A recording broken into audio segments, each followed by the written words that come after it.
সাংবাদিক হায়াতকে হত্যার প্রতিবাদ ও বিচারের দাবিতে চিতলমারীতে মানববন্ধন। এসএস সাগরের ভিডিও ও তথ্যচিত্রে বিস্তারিত। বাগেরহাটে প্রকাশ্যে সাংবাদিক এসএম হায়াত উদ্দিনকে হত্যার প্রতিবাদ ও হত্যাকাণ্ডে জড়িতদের বিচারের দাবিতে চিতলমারীতে মানববন্ধন ও প্রতিবাদ সভা অনুষ্ঠিত হয়েছে। রবিবার 5 সেপ্টেম্বর বেলা 12টায় উপজেলা পরিষদ চত্বরে চিতলমারী উপজেলা প্রেস ক্লাবের আয়োজনে এ মানববন্ধন ও প্রতিবাদ সভা হয়।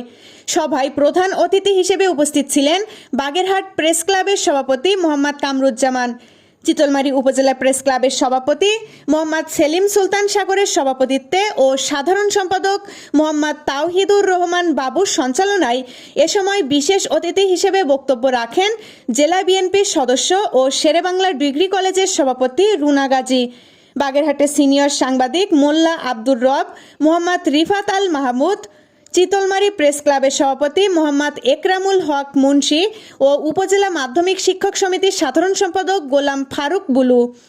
এ সময় আরও বক্তব্য রাখেন উপজেলা স্বেচ্ছাসেবক দলের আহ্বায়ক মোহাম্মদ নিয়ামত আলী খান, যুবদল নেতা জয়নুল পারভেজ সুমন, চিতলমারী উপজেলা প্রেস ক্লাবের সাবেক সভাপতি প্রদীপ মণ্ডল, শিক্ষক সাফায়েত হোসেন, শিক্ষক নেতা মোহাম্মদ ইব্রাহিম ফকির, কাজী কামরুল ইসলাম ও সাংবাদিক টিপু শিকদার।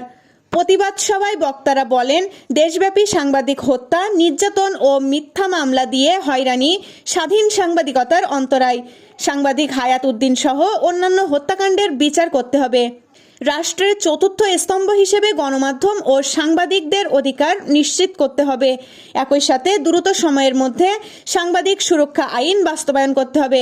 নির্ভীক সাংবাদিক এম.এ. হায়াত উদ্দিন যে নৃশংসভাবে হত্যা হয়েছে, আমরা জাতীয়তাবাদী দল সহ অঙ্গ সকল সহযোগী সংগঠনের পক্ষ থেকে অনতিবিলম্বে যারা এই হত্যাকাণ্ডের সঙ্গে জড়িত রয়েছে, তাহলে আমরা সারা পৃথিবীর খবর জানতে পারতাম না এবং বাংলাদেশে ঘটে যাওয়া যে অনিয়মগুলো আমরা জানতে পারতাম না। তাই সাংবাদিকরা একজন যোদ্ধা। সাংবাদিকদের এই যে যোগ্যতা বা প্রতিভা বা সাংবাদিকদের যে কর্মকাণ্ড আমাদের দেশকে সুশৃঙ্খলভাবে পরিচালনা করার জন্য সবসময় একটা গুরুত্বপূর্ণ ভূমিকা পালন করে। তাই সাংবাদিকদের যদি আমরা নিরাপত্তা না দিতে পারি তাহলে আমাদের বেঁচে থাকার মরে যাওয়ার সমান কথা। তারপরে ঝামেলার মধ্যে পড়ি, তারপরেও আমরা তো রিপোর্ট বন্ধ রাখি না, আমরা রিপোর্ট করি, আমাদের রিপোর্ট করতে হবে, এটা আমাদের নেশা এবং পেশা। তাই আজকে আমাদের অতিথিবৃন্দ যারা আছেন, এছাড়াও মানববন্ধনে বিভিন্ন রাজনৈতিক দলের নেতৃবৃন্দ, সুশীল সমাজ, শিক্ষক ও উপজেলায় কর্মরত বিভিন্ন মিডিয়ার সাংবাদিকবৃন্দ অংশগ্রহণ করেন। AB news desk report.